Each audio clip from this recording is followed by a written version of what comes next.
네, 정치가 있는 저녁 정가는 금요일 전국 토론. 오랜만에 국민의힘 허은하 의원, 더불어민주당 신현영 의원 두 분 함께 모이셨습니다. 안녕하세요. 안녕하세요. 네. 먼저 이 초유의 당대표 중징계 이 사태를 맞춘 국민의힘 상황부터 이제 짚어보겠습니다. 워낙 큰 후폭풍이 예상됐었기 때문에 설마 하는 사람도 뭐 적지 않았을 것 같은데 일단 이제 중징계 결정이 내려졌고요. 이 결과 어떻게 보셨는지 두 분 차례로 짧게 먼저 여쭤보겠습니다. 허 의원님. 우선 뭐 개인적으로는 참 안타깝다라는 생각이 들고 네. 아마 많은 기자들도 어제 새벽에 상당히 놀랐다라는 평가들입니다. 절차적으로는 윤리위가 수사기관이 아니기 때문에 사실 어떤 절차적인 실체적인 진실을 밝히기에는 상당히 어려움이 있었을 것 같거든요. 네. 그런데 그럼에도 불구하고 좀 증명되지 않은 어떤 혐의에 초점을 맞춰서 그 처분을 내린 것은 아닌지에 대한 좀 아쉬움이 있습니다. 또 우리 이준석이라는 한 젊은 정치인으로 봤을 때는 미래 세대들이 좀 바라보면서 벤치마킹도 하고 대리만족도 했었던 부분이었는데 한 사람의 이런 몰락처럼 보이는 이러한 부분들이 좀 미래 세대들에게는 좀 안타까움으로 남게 되지 않았을까 하는 생각이 들고요. 국민적인 관점으로 본다면 사실 이 모든 정치의 평가는 국민들이 하시는 것이기 때문에 네. 국민들께서 어떻게 평가하고 계신지에 대한 것이 저희에겐 가장 궁금한 점이긴 합니다. 네.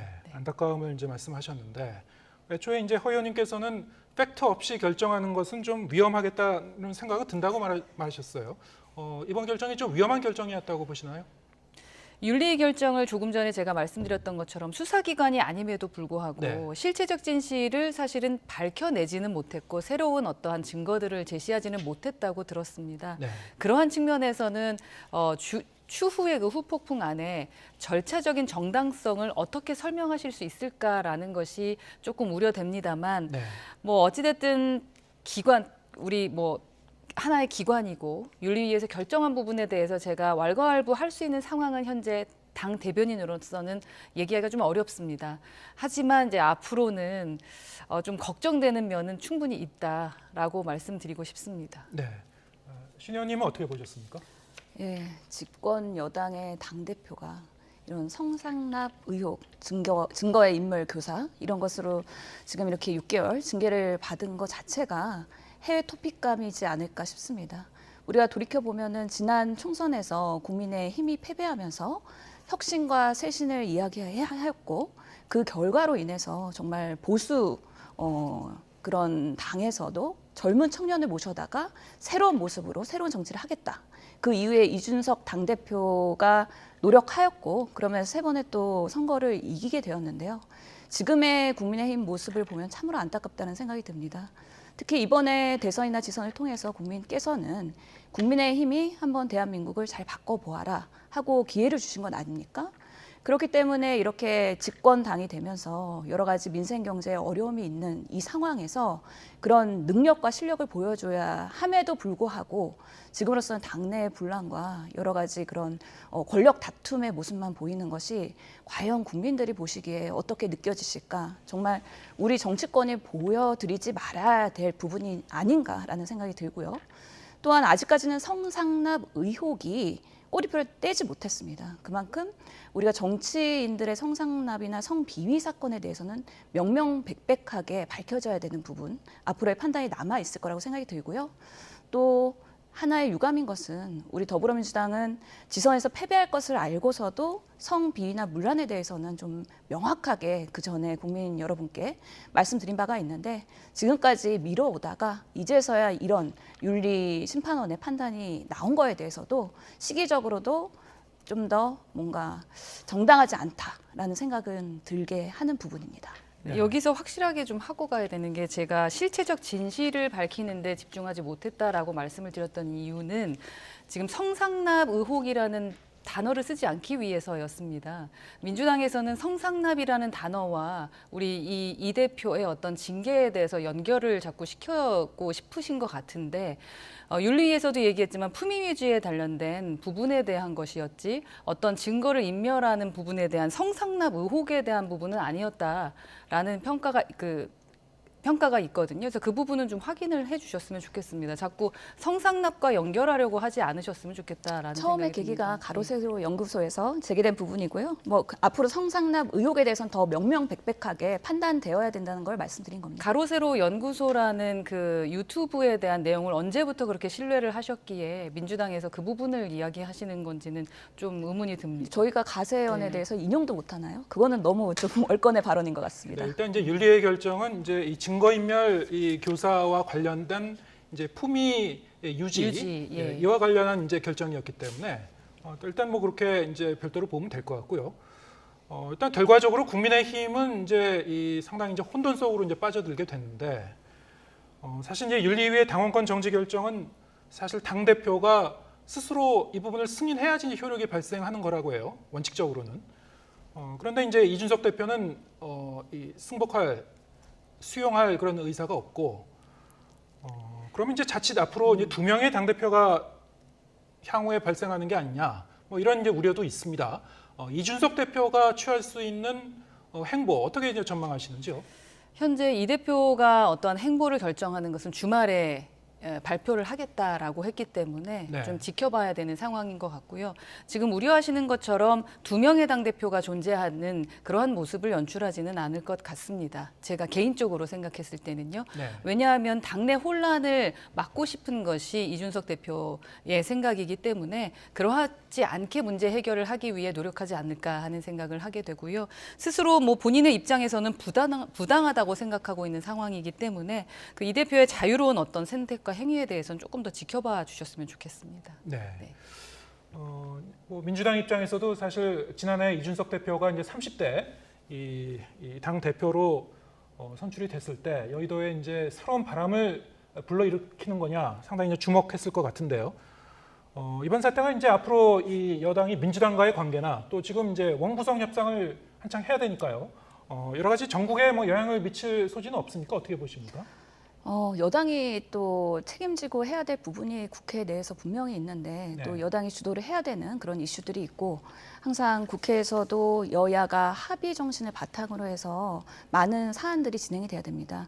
더불어민주당은 지금 원구성 그리고 인사청문회도 지금 또 해야 되는 부분이 있고요.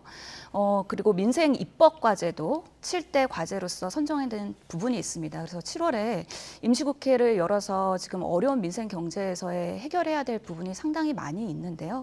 특히 국민들께서는 국회에서 왜 아직까지 일을 안 하고 있느냐라고 상당한 질타를 하고 있는 만큼 저희는 최선을 다해서 민생 경제 그리고 국회에 소임을 다 할 거라는 말씀을 드리고요.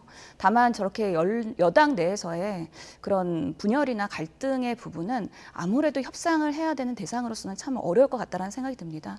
지금 상황에서는 권성동 원내대표께서 당대표 직무대행까지 얘기를 하시는 만큼 원내 협상에 집중을 해야 되는 여당의 모습이 과연 앞으로 안정적으로 보여질 수 있을지 저희도 한번 기다려봐야 될 것 같습니다. 네. 지금 이준석 대표가 뭐 이 주말까지 계속 이제 고민을 해서 앞으로 이제 어떤 행보를 결정할 거라고 이제 말씀하셨습니다만 일단 이제 뭐 재심은 청구할 가능성이 높은 것 같고 효력정지 가처분 신청 내지는 뭐 여러 가지 이제 법적 대응도 가능하지 않습니까? 뭐 이제 그거는 이제 지켜봐야 되겠습니다만 일단 이제 당내 분위기가 워낙 이제 어수선해서 오늘 이제 보니까 뭐 김영태 청년 최고위원 같은 경우에는 이제 이게 뭐 쿠데타에 준하는 것이다라고까지 이제 표현을 했습니다. 윤리의 결정이. 그리고 이제 뭐 당 대표를 물증 없이 심증만으로 징계한 건 부당하다. 하태경 의원의 얘기고요. 여러 가지로 좀 이게 이 혼란스러운데 당내 상황 어떻게 수습할 수 있을까요? 우선은 뭐 저희 당 표현의 자유가 있으니까 각 의원마다 또 최고위원마다 본인의 말씀을 하실 수 있다고 생각을 합니다. 네. 그리고 각각 생각하는 바가 다 다르고 그거에 대한 평가는 각각이 또 하는 것이고 국민들이 해주시는 거라고 생각하고요. 현재 당내 분위기는 뭐 보신 바와 같습니다. 우선은 다음 주에 저희 초선들이 긴급 회의를 해서 네. 10시 반에 모여서 뭐 여러 가지 현안들에 대한 이야기를 하게 될 거고요. 그리고 오후에는 또 의총이 있습니다. 네. 그 의총 통해서 또 다른 현안의 문제와 말씀하셨던 원 구성 관련된 부분이라던가 그러한 것들을 진행하게 될 것 같고요. 아까 뭐 분열과 갈등, 우리 당내 분열과 갈등 때문에 원 구성이 안 되고 야당과의 뭐 협치와 대화가 안 될 것 같다라는 걱정을 하셨는데 그 부분은 걱정을 하지 않으셔도 될 것 같고요. 그 분열과 갈등의 모습이 뭐 저희 당뿐만 아니라 사실은 뭐 민주당도 만만치 않은 부분인데 그것과 또 원 구성과는 다른 부분이다라는 말씀을 좀 드리고 싶습니다. 그래서 저희 자체의 문제들이 국민들께서 인상 찌푸리지 않도록 좀 시끄럽고 어수선한 한 주가 될 것 같기는 합니다만 월요일 아침부터 잘 해결해 나갈 수 있도록 그 모습 보여드리도록 노력하겠습니다. 네. 지금으로서는 국민의힘의 그런 내홍을 또 민주당을 끌고 들어가려고 하는 물귀신 작전의 발언이시라고 생각하는데요. 저희 민주당은 여러 패배를 통해서 이제는 비대위 체제를 갖추고 전당대회를 준비하면서 안정적으로 이끌어 나가고 있는 상황입니다. 그만큼 이제 전당대회 룰도 다 만들어졌고 이를 이행하기 위해서 앞으로 8월 달 전당대회를 차근차근 잘 준비하면서 또 책임 있는 야당의 모습을 보여드리겠다는 말씀 드리겠습니다. 네, 좀 이 양당의 상황 그리고 이제 맥락은 좀 다르긴 합니다만 민주당도 사실 상당히 좀 상징적인 젊은 정치인이 좀 어려운 상황에 놓여 있죠. 대선 기간에 좀 어렵게 영입했었던 박지원 전 비대위원장 일단 이 당권 도전은 이제 불발이 됐고 좀 일부 당원들의 이제 공격과 비난, 박지원 전 비대위원장에 대한 이 공격이 좀 도를 넘어섰다 이런 지적도 나오고 있는 상황이에요. 어떻게 보시나요? 예, 박지원 우리 전 비대위원장은 여러 정치인들께서 밝힌 것처럼 우리 당의 소중한 자산이다라고 말씀드리고 싶고요. 또 여러 가지 지금 인신 공격 그리고 정말 유튜버의 과도한 그런 신상 정보 파헤치는 그런 부분에 있어서는 명백하게 당 내에서도 윤리감찰단에 우선 조사가 들어간다. 그래서 진상조사를 통해서 문제가 있는 거는 분명히 징계를 한다라는 원칙을 오늘 천명을 했습니다. 그만큼 특정 정치인에 대해서 과도한 공격은 옳지 않다고 보는데 다만 박지원 비대위원장의 지금 청년 정치의 모습 저는 비대위 대변을 하면서 처음에 영입되는 부분부터 끝까지 지금 상황을 지켜보고 있는 상황에서 네. 우리 당에서도 이제 젊은 여성 정치인을 필요할 때 영입해서 좀 소모하는 부분에 있어서는 지양해야 되지 않을까. 우리 정치가 이런 여성 정치를 소모적으로 하는 건 안 된다. 그리고 정말 검증되고 우리 당에 꼭 필요한 부분에 대해서 영입을 하고 끝까지 같이 갈 수 있도록 주변에서 잘 조력해야 된다고 생각을 합니다. 그런 면에서 박지원 지금 위원장의 모습은 참으로 안타깝다라고 말씀드릴 수 있고요. 박지원 위원장도 본인이 꼭 민주당을 혁신해야 된다는 좀 과도한 메시지를 전달하고 있다고 봅니다. 그런 부분에 있어서는 좀 자중해야 되지 않나라는 생각하고 있습니다. 네. 뭐 이제 사실은 이제 이준석 그 대표나 박지원 전 위원장 이 두 사람 다 사실은 양당의 뭐 가장 좀 상징성 있는 젊은 정치인이었는데 또 뭐 이유 여하를 불문하고 뭐 토사구팽이라는 이 표현과도 이제 연결되고 있어요 지금. 국민의힘 입장에서 보니 박지원 그 전 비대위원장의 이런 상황 어떻게 보시고 계신지요? 저도 개인적으로는 상당히 안타깝게 보고 있습니다. 네. 그러니까 청년 정치인으로서 분명히 쓰임이 있어서 모셔온 분이고 그 모셔온 분에 대해서는 나이와는 상관이 없다고 생각을 하거든요. 네. 그리고 분명히 도움을 받았고 그랬다면은 그분이 어떻게 퇴로도 아름답게 좀 만들어주려고 하는 것, 모셔왔던 것처럼 하는 것이 정치인의 도리가 아닌가 싶고요.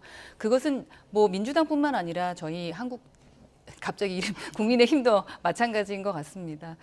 그래서 박지원 전 위원장을 보면서 물론 경험은 좀 적을 수 있겠습니다만 새로운 관점으로 바라보는 부분에 대해서 아마 긍정적 평가를 했다면 그 외에 어떻게 박지원 위원장을 새롭게 쓰임을 쓰일 수 있을까라는 부분에 대해서 지금 대변인님 말씀해 주셨던 것처럼 민주당 내에서도 좀 고민을 하면 좋을 것 같다. 이것을 어떤 개파와 또 싸움을 하는 부분으로 만들어서 이렇게 팽당하는 네. 토사구팽당하는 모습을 보여주시는 것은 정치로서는 보여주지 말아야 될 모습들 아닌가 하는 생각은 합니다. 저는 한 가지만 더 첨언하고 싶은데요. 이 청년 정치라는 게 워낙에 조금 세간에 관심을 갖다 보니까 청년 정치가 과연 뭐냐, 청년이 정치를 하면 다 청년 정치냐, 그렇지는 않다고 생각을 하거든요. 청년들의 정치도 똑같은 잣대에서 평가받아야 된다는 생각이 들고요.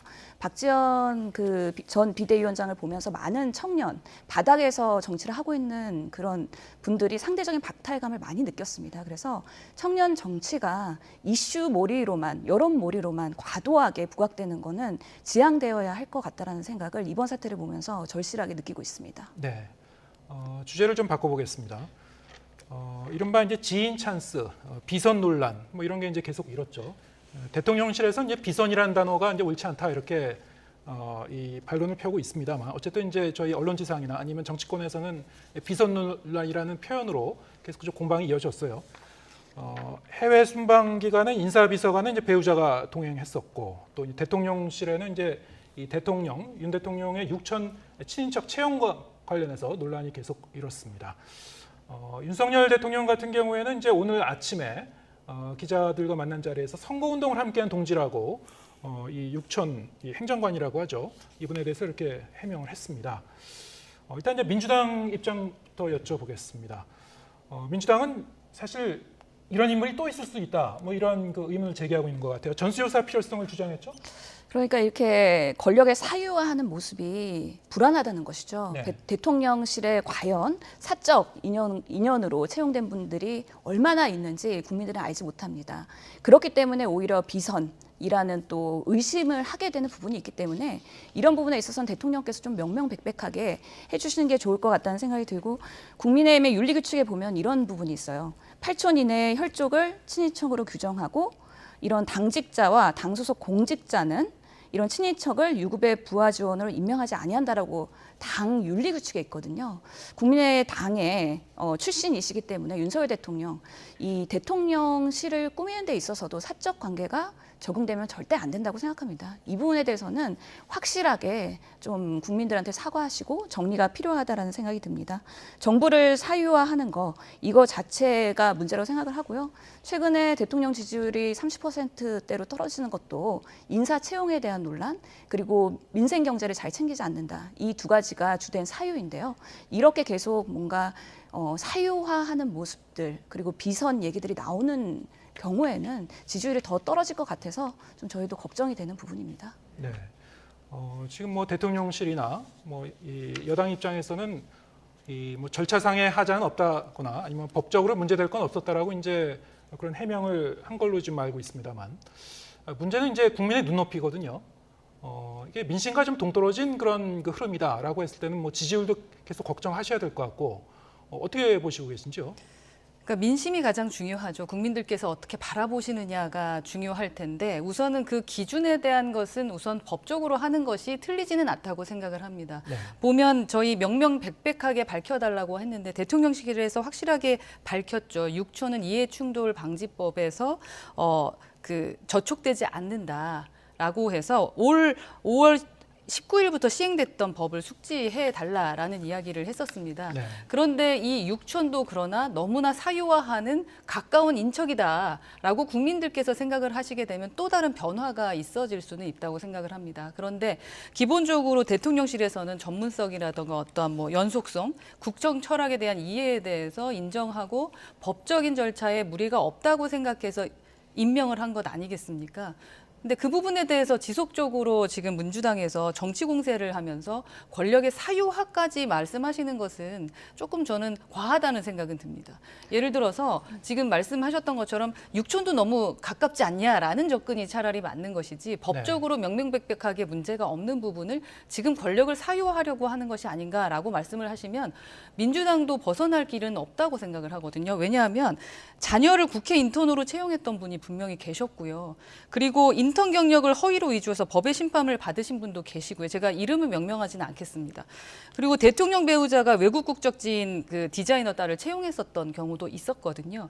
국민들께서 질타하는 것은 이해하겠습니다. 그리고 그러면 또 다르게 좀 바라보는 관점이 필요하겠구나라고 생각할 수 있겠습니다만, 민주당 입장에서 지금 자꾸 프레임을 잡아가면서 공격하는 부분에 대해서는 저희는 조금 인정하기 어렵다. 이건 내로남불적인 공격이다라고 생각합니다. 네. 그래서 윤석열 대통령이 인기가 떨어지는 이유가 실력을 보여드려야 되는데요. 절대평가를 하면서 실력을 보여드려야 되는데 항상 전 정부보단 낫지 않느냐, 상대평가로 합리화를 하시려고 하는 게 문제거든요. 그런 부분에서 너네들도 문제가 없지 않냐, 너네들도 문제가 있었지 않느냐라고 하면서 합리화하는 거는 국민들이 납득하시기는 어려울 거라고 생각을 하고요. 기본적으로 이런 그 윤리적인 부분, 항상 윤석열 대통령이 법으로 하자가 없다. 모든 사안들을 법으로 보는 게 오히려 더 문제라고 생각을 합니다. 대통령이 되셨기 때문에 국민들이 정말 바라는 것이 무엇인지 다시 한번 생각하시면서 판단하시면 될 거라고 생각이 듭니다. 그러니까 네. 법으로 무언가를 하는 것이 문제가 된다고 지적하시는 것처럼 모든 것을 정치 공세를 해서 일을 못하게 하는 것은 좀 다른 문제라는 거죠. 이제 민생에 집중해서 경제 살리기에 애써야 되기 때문에 이젠 정치 공세 그만하고 이제 일자리를 가진 사람들이 일을 어떻게 해나가는지를 좀 지켜봐 주셨으면 좋겠다는 그러면서 생각이 사적 채용을 한 그분들이 얼마나 전문성이 있는지 능력이 있는지 조금 더 설명이 필요할 것 같고요.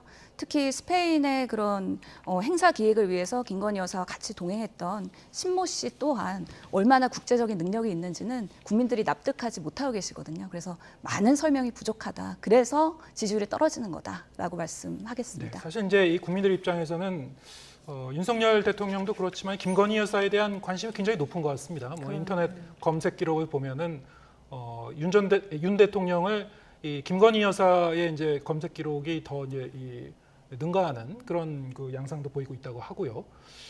그런데 이제 이 이른바 이제 김건희 여사에 관한 그 리스크가 계속 좀 대두가 되고 있는 상황이거든요. 뭐 이제 지인을 이런 어떤 이 공개적인 그런 그 일정에 이제 동행을 한다던가, 뭐 이번 이제 해외 순방에도 뭐 그런 일이 나타났습니다만, 이런 이 리스크를 좀 그 예방하기 위해서 계속 이제 지속적으로 제2부속실의 이제 이 부활이라든가 이런 여러 가지 이제 공식적인 채널을 통해서 조력을 받는 게 필요하지 않느냐 끊임없이 제기되고 있어요. 대통령실은 뭐 그럴 계획이 없다라고 지금 계속 밝히고 있습니다만, 국민의힘 입장에서 정부의 어떤 그 의견을 밝힐 수는 있는 거 아닙니까? 의견을 전달할 수 있을 것 같은데 국민의 입장은 어떤 건가요? 저희는 지난 그 당정협의 때도 말씀을 나눴지만 서로 함께 소통을 좀 많이 했으면 좋겠다라는 의견은 나왔었습니다. 네. 그러니까 예를 들어 누군가를 임명할 때도 뭐 당대표라던가 원내대표까지는 미리 좀 얘기해주면 어떻겠느냐라는 이야기 나왔던 게 기사화되기도 했었는데요. 기본적으로 그러한 부분들에 대한 것들을 미리 알고 이야기 나눴으면 좋겠다라는 이야기는 저희가 내부적으로 계속 하고 있고요. 네. 그리고 그래서 소통이 중요하다라는 부분들을 언론에 좀 배포하게 됐었습니다.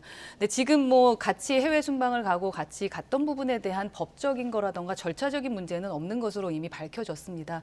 다만 국민들의 이제 심적으로 바라봤을 때 긍정적으로 보는 분도 계시고 부정적으로 보는 분들도 계신 거 아니겠습니까? 특히 이제 김건희 여사에 대해서 너무나 이제 예민하게 바라보시는 분들이 많다 보니까 어쩌면 그냥 법적인 것이라던가 절차적인 문제만 보는 것이 아니라 국민의 이제 마음도 한번 지켜보는 것이 좀 필요할 것 같다라는 것들은 지속적으로 말씀드리고 있고, 또 그에 따라서 그와 관련된 또 행보들을 지속적으로 하시지 않을까 하는 생각이 듭니다. 네. 뭐 민주당도 이 부분을 계속 그냥 주목하고 있을 것 같은데요. 예, 중요하다고 봅니다. 워낙에 그 여사이기 때문에 대통령의 부인이시기 때문에 행보 하나하나가 주목받을 수밖에 없고요. 네. 공식적인 행보이고 또 대통령의 여러 스케줄을 공유할 수밖에 없기 때문에 이런 비선이나 지인 찬스를 이용하는 것 자체가 대한민국의 국기문란에 해당될 수 있다라는 부분에서 좀 엄중히 바라봐 주셨으면 좋겠다라는 생각이 들고요.